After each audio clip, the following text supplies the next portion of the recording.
I've got 3 really exciting projects on my needles this week. My wrap cardigan is this close to being finished. My Christmas sweater is finally on the needles. It's red, it's striped, and it's perfect. And there's a brand new scarf that I'm completely obsessed with. So grab your knitting, get comfy, and let's dive in. Hi everyone, and welcome back to another knitting podcast episode. My name is Luisa, but everyone calls me Lu.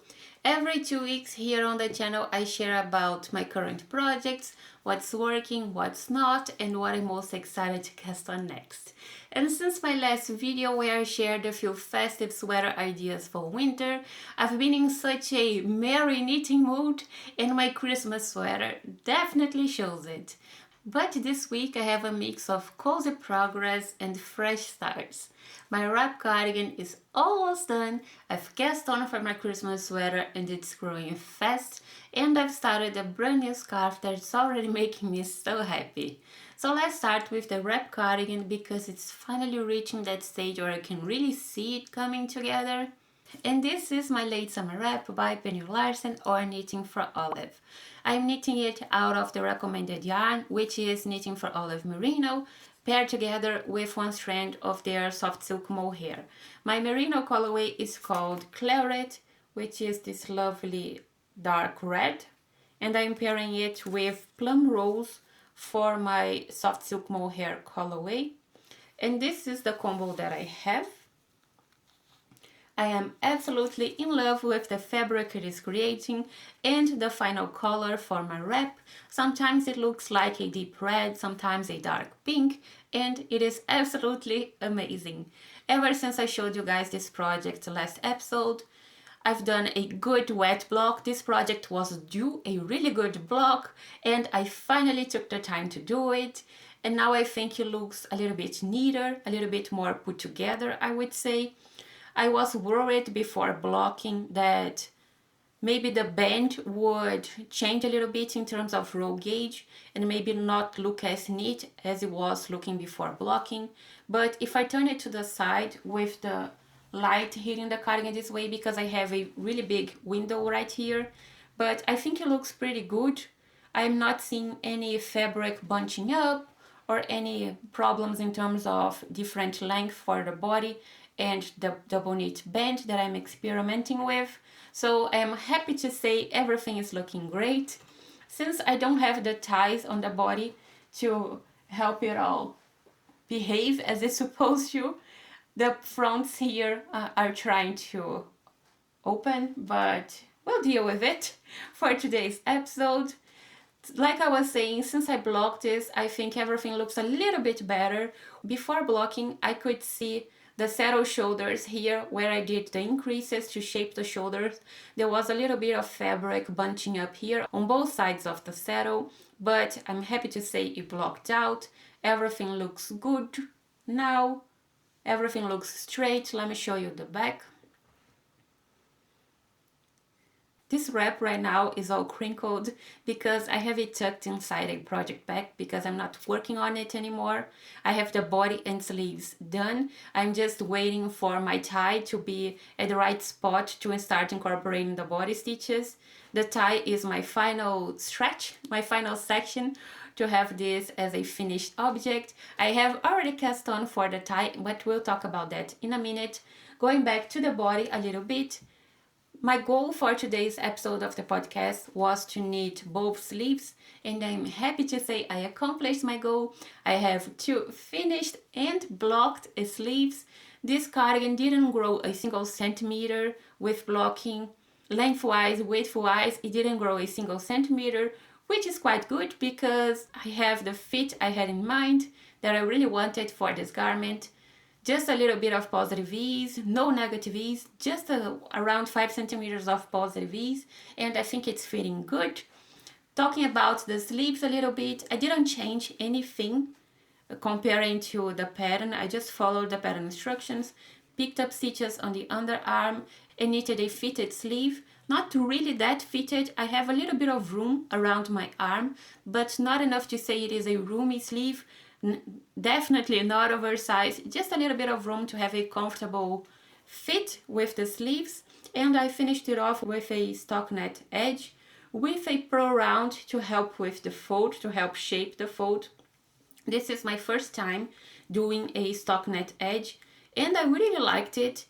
I was surprised to see that I really liked the pro round here to help shape the fold, because I don't usually like that when I'm working on colors, especially ripped colors like what I have with the sweater I'm wearing today. But I think it grabs too much attention to that pro round right at the edge of the collar. But with this stockinette edge, I think it looks pretty good. I don't even notice this pro round, so I'm happy with it. And I did a regular bind off. I don't think this bind off has a name. I just bound off and folded the stockinette edge to the inside at the same time, picking up one stitch from the first row around of my stockinette edge, and this is what I have. I am pretty happy with this edge. I think it looks good. It pairs really nicely with the rest of the cardigan. I think it looks way better than a ripped edge, a ripped cuff. So I just follow the pattern. This is what the pattern calls for. And I'm happy with the fit of my sleeves. But I have to say, if I didn't have as much extra fabric around my wrist area here, because taking this sweater I'm wearing today, for example, I have a little bit of room here around my wrist, and I think I have a little bit more with the sleeves of this cardigan, yes. And I think if my sleeves were just a little bit more fitted, it wouldn't be as comfortable, because this bind off has absolutely zero stretch, and I do mean zero stretch. I don't even know if I can show you this, if you can catch this on camera, but it has absolutely zero give. So if I had a more fitted sleeve around the cuff here around my wrist, I don't think it would be as comfortable to wear, because it would restrain my movement, I think, and I would always be worried that I would break the yarn somehow. But with the fit that I have for the sleeves, I think it will work out. I'll have to wear this a few times to make a final decision, but I think it will look pretty good. Now, I didn't work on anything on the body. I just put it on some try-it-on tubing to block this. So now everything is blocked, and I cast on for the tie. But I almost forgot to say, this sleeve knitted up pretty quickly, like a day and a half worth of knitting, and I had one sleeve done, the same thing for the other sleeve, and I have just a little bit of a shorter length than I do with sweaters. For the sleeves, I mean, with sweaters, this is a pretty short sleeve for my liking. Actually, I have to go back and add a little bit of length to the sleeve, but this is what I have for this cardigan. For sweaters, I like my sleeves to go almost all the way down to my knuckles, but since this is a cardigan and I plan on wearing this sometimes as a blouse, I would say, I don't know, with nothing underneath, and sometimes as a proper cardigan with a tee underneath and things like that, I wanted like a halfway point in terms of length for the sleeve and the body, so that's what I did with this one also. Now talking about the tie, I've just cast on for it. Well, actually I have the first section of the tie done. Let me see if I can show you everything that I have at the moment. But the way this tie is done, you first cast on stitches for the tie separately, which is what I have here. You work on 90 centimeters of tie, and I'm doing mine in double knit because it's the same thing I did for the body band here. I did a double knit band instead of a ripped one, so I'm just doing the same thing for the tie. I sized down my needles from a 4.5 millimeter to a 3.5 millimeter, and I'm doing a double knit band. I have 90 centimeters of band now, so I'm ready to start incorporating the body stitches, but I lost my train of thought. Like I was saying, the way this band is constructed, you first cast on stitches for the tie, work on 90 centimeters of band separately, and then you start incorporating the stitches on the body all the way around the body which is basically 1.5 sweaters, I would say, because you have one back and basically two fronts of stitches to incorporate. And then once the body stitches are all attached to the tie, you have another 90 centimeters of tie to work on separately, to have both ends to tie your cardigan, your wrap cardigan at the back. So right now I have 90 centimeters of tie here with me. I am just about ready to start incorporating my body stitches. The reason why I haven't done this yet is because it would be too weird to show you this cardigan with a little bit of band attached to the cardigan, but not all the way around the body. But anyway, this is what I have. This is just a double knit band, like a regular button band for a regular cardigan. So I'm just going to start incorporating all the stitches, but let me see if I can show you up close. Just a regular double knit band with the same yarn, and I chose a Italian cast on to cast on for my band. Let me see if I can show you. I think it looks pretty good. But this is what I have. Oh, and I almost forgot. Since I sized down my needles for this tie, I chose to cast on a few more stitches when comparing to the amount of stitches I have for the band, for the body band here. So I have 3 extra stitches here to make sure I have the same width for my band here for the tie as I do for the body band. So everything looks really neat and really put together. But this is what I have. My next and final step is to incorporate all the body stitches, work on another 90 centimeters of tie, and everything will be done. Well, I have to do another block. But this band takes so much time. It's so slow going. This is like 4 days worth of work for me because I don't have that much time to knit during the week.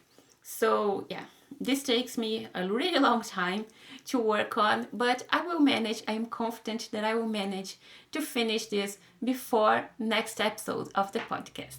But this is my late summer wrap for now, and now let's talk about my Christmas sweater. And this year's Christmas sweater is the Olga Sweater by PetiteKnit. I've just cast on this project and you can really see how much progress I've accomplished. This knits up pretty quickly because of the stripes and everything, but the yarn I'm using for this project is, well, I got inspired. I'm basically copying an idea I saw on a project page for this sweater, and a knitter used these two colorways together, and I'm doing the same thing because I loved her final sweater and I want to have my own. But the yarn I'm using is Rowan Norwegian Wool in 2 different colorways. The first one is colorway 18, Ribbon Red, which is this really bright red, and I'm pairing it with colorway 23, Red Velvet, which is a more burgundy wine colorway, I would say, dark red. This is the combo that I have. I am going a little bit out of my comfort zone with this bright red. I'm not really used to knitting with really bright colors like this one, but I'm actually really enjoying the fabric these 2 colorways are creating. I think this dark colorway really tones everything down a little bit and make everything looks a little bit more cohesive, I would say. But I've just cast on for this and I am almost ready to start my ribbing. Let me turn it to the side so you can see. I have around 13, I think, more centimeters to work on, including the ribbing. So really close to being finished with the body. But this is just a stockinette project with stripes to make it more fun and engaging. But there was a little surprise when I was working on the back. Let me turn it to the side. I don't know if you can notice it or not, but this is the first time I've ever seen something like this, and I really like the final result.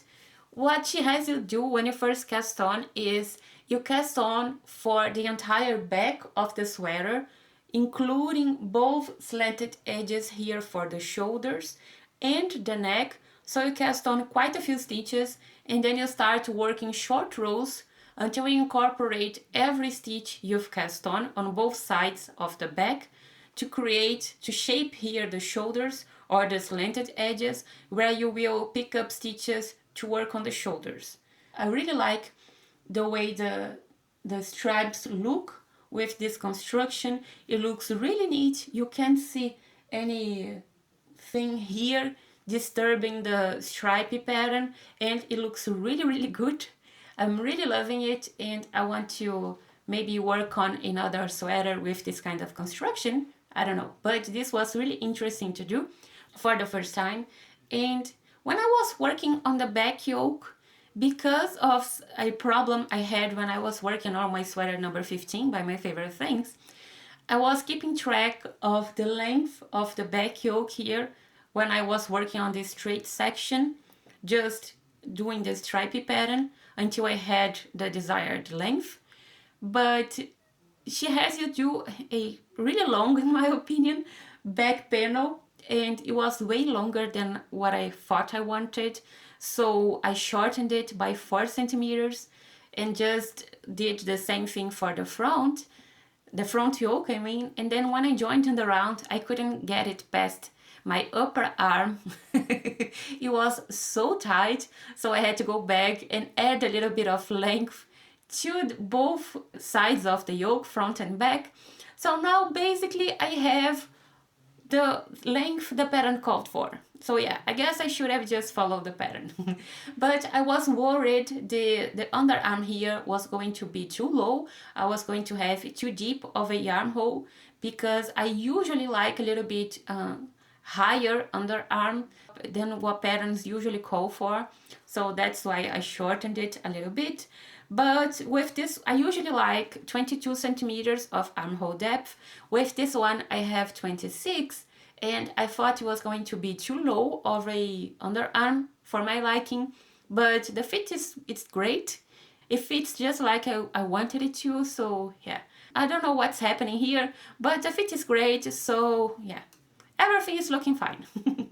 But this is what I have. I'm just about ready to, well, I still have to work on a few stripes before I'm ready to work on the rib. I don't know if it's 2x2 or 1x1 rib. I still have to read the pattern for that. But my main problem is I am almost certain I am playing yarn chicken. I don't know what happened, what I was thinking when I bought yarn for this pattern, but I am almost certain that I am playing yarn chicken with this dark colorway. And the problem is the store, the website I bought this colorway from, they say they only have around 4 marbles of this colorway, and they aren't going to order more. So grab how much you want or how much you need before it goes out. That's not a really nice situation to find myself in, but at the same time, I don't want to buy more yarn and then just have a untouched ball of yarn that I didn't need to buy extra. So yeah, I don't really want to buy extra in case I don't need it, but at the same time, I will maybe need an extra ball. So I don't know what I'm going to do. I'm still delaying this decision for now, but maybe I can get away with the number of balls I have. I have 3 balls, no, I have 6 balls of each colorway, so maybe I can get away with that. And I don't need to buy a 7th ball, but we'll see. We'll see. I am delaying this decision as much as I can because I don't want to have an extra ball that I didn't need to buy in the end. So yeah, we'll see. But this is my Olga sweater. This is my Christmas sweater for 2025. And like is the story of my life, as always, I am off gauge. So I am working on a bigger size, a larger size, to end up with a size medium, the measurements of a size medium. So maybe that's why I don't have enough yarn. That would make sense, wouldn't it? Yeah, that would make so much sense. Yeah. Well, I guess I just figured out why I'm playing yarn chicken. But this is it. I'm still not really loving these two colors. I really like the fabric it is creating and the way these two colors look next to each other, but I don't really love it. I don't know if it's because I've worked on quite a few striped patterns over the course of this year of 2025, or if maybe I am still not really used to this bright of a red on my needles. But when I try it on, it looks so much better. I don't know if it's because I'm seeing it next to my skin or maybe my face, maybe with the glasses, or maybe next to my hair, I don't know. But I really like it more when I try it on than when I'm just looking at this fabric on my needles. I don't know. I think maybe I'm just not used to this bright of a red on my needles, but I really like it. Yeah, this sweater is growing on me and I'm really happy I chose this for my Christmas sweater of 2025. There's just one thing that I am slightly concerned when it comes to this project at the moment, which is the neck opening here. I followed the pattern instructions, the same number of stitches to cast on here at the front of the neck and the same number of rows knitted on the sides of the neck, but I think maybe my neck opening here is too tight to get past my head once I have a collar done. But considering I don't like too wide collars, like I do with the sweater I'm wearing today, this is too wide for my liking. When I worked on this sweater at the time, I really liked it, but ever since then, I'm finding I enjoy a shorter collar, so maybe I'll get away with that just fine with this Christmas project, but I don't know. Remains to be seen. But this is one worry that I have in the back of my mind. We'll see what happens. But yeah, this is my Olga sweater for now, and I am really happy I chose this project to be my 2025 Christmas sweater. So now let's talk about my third and final project of today's episode of the podcast, which is a neck accessory I mentioned I wanted to cast on, and I finally did it. And what I have here with me is a double knit scarf by Hygge Life. I hope I pronounce it right, but this is what I have so far. This is going to be such a nice project to work on. It is already a really nice project to work on. The yarn I'm using for this project is one strand, the recommended yarn is Cardiff Cashmere Classic, but I chose yarn I had in my stash for this project, so I chose to go with a wool, this is a sock yarn actually, and a mohair combo. My sock yarn is Long Yarns Yavol Superwash. This is a 75-25. Yeah, this is a 75-25%. I mean 75% wool, 25% nylon. In the colorway 390, this really lovely, let me see if I can show you up close, this really lovely dark purple, and I am pairing it with Knitting for Olive soft silk mohair in the colorway Bordeaux. These two colorways look so good next to each other. It adds a little bit of depth to the fabric it creates. Let me see if I can show you the fabric up close. It creates such an interesting fabric.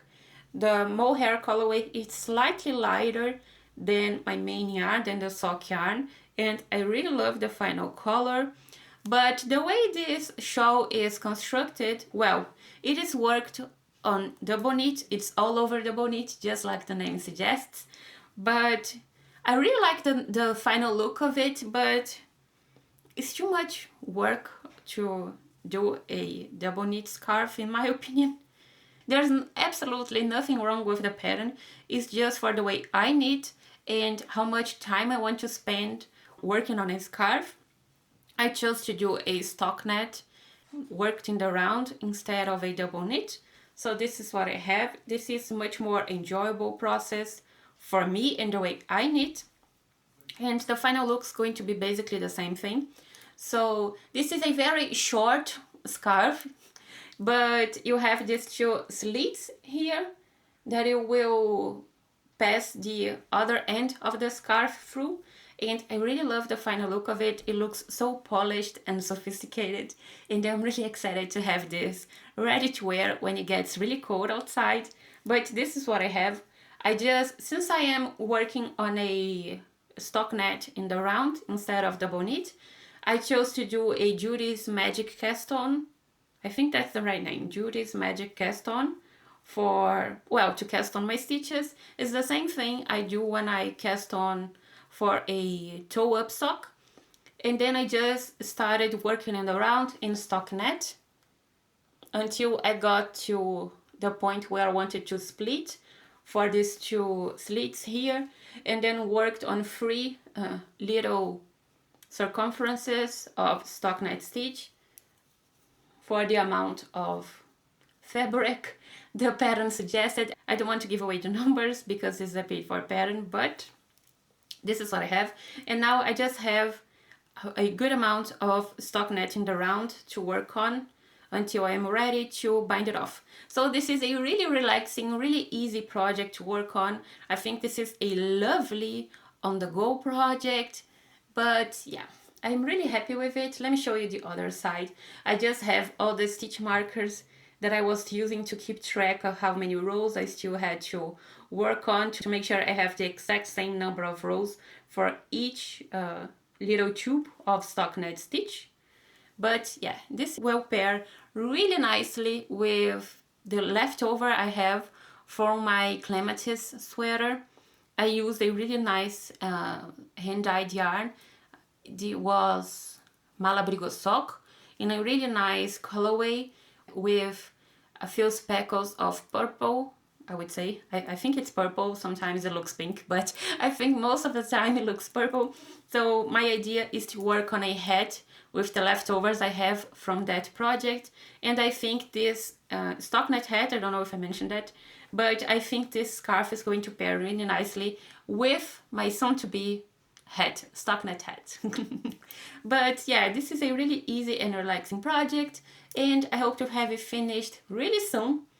And yeah, this is it for today. I think I want to cast on another sweater when I finished the tie for my late summer wrap, but this is a talk for another day, I would say. I don't really have anything in mind at the moment. I want to decide on a pattern and the yarn I'm going to use for a future sweater, but this is it for now. I hope you liked today's video. I am really happy you decided to spend some time with me today, so thank you for that.